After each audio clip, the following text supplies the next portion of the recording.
詩篇40篇第17節，但我是困苦窮乏的，主仍顧念我，你是幫助我的，搭救我的。神啊，求你不要耽延。我哋喺呢一篇詩咧，就去到最後一節嘅經文。咁喺呢度咧，大衛佢講翻佢自己喎，佢前邊嗰度講咧，尋求耶和華嘅就會高興歡喜。咁但係呢度咧，佢講到佢自己嘅時候咧，佢話我是困苦窮乏的，即係佢喺呢度咧特別講到咧佢自己嗰一種嘅境況。咁啊，唔單止係困苦窮乏，咁佢咧特別講到咧就係主仍顧念我。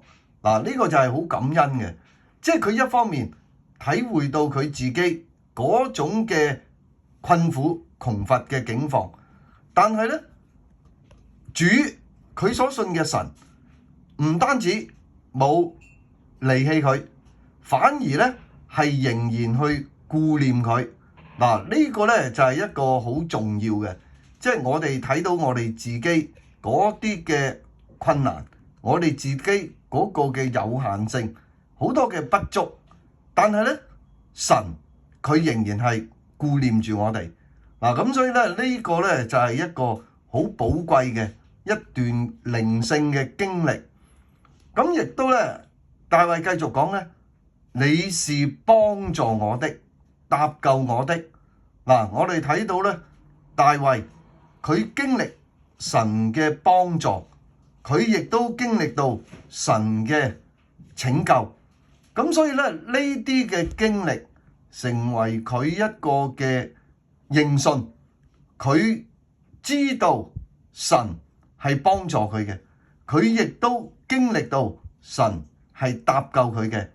所以咧佢最後咧就發出一個嘅呼求，佢話神啊，求你不要耽延。即係咧喺呢度佢仍然係面對緊嗰啲想攞佢命嘅仇敵啊，佢面對緊內在靈性嗰個嘅問題，外在仇敵嗰種嘅即係威脅。但係咧佢呢度就係向神發出一個呼求，神係唔好耽延，即係話咧盡快嚟到去幫助佢，去搭救佢。咁所以咧我哋喺我哋嘅生命裏邊，我哋都要睇到耶穌基督佢話咧，即係貧窮嘅人有福了。即係我哋有冇睇到我哋自己係唔係一定係物質上嘅貧窮，我哋喺靈裏邊嗰種嘅貧窮，就好似大衛呢度佢話咧，我係困苦窮乏的，主仍顧念我哋。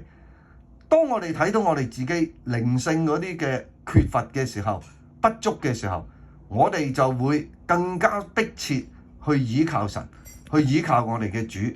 咁所以咧，對主呼求幫助同埋拯救，求神保守看顧我哋。親愛嘅天父，我哋都感謝讚美你。仲有我哋睇到大衛喺呢一篇嘅詩篇裏邊，佢講到自己嘅罪孽，佢亦都講到佢面對嘅仇敵，但係佢睇到佢自己係困苦窮乏嘅，主仍然係顧念佢。願你都幫助我哋，搭救我哋，唔好耽延。祈禱奉主名求，阿門。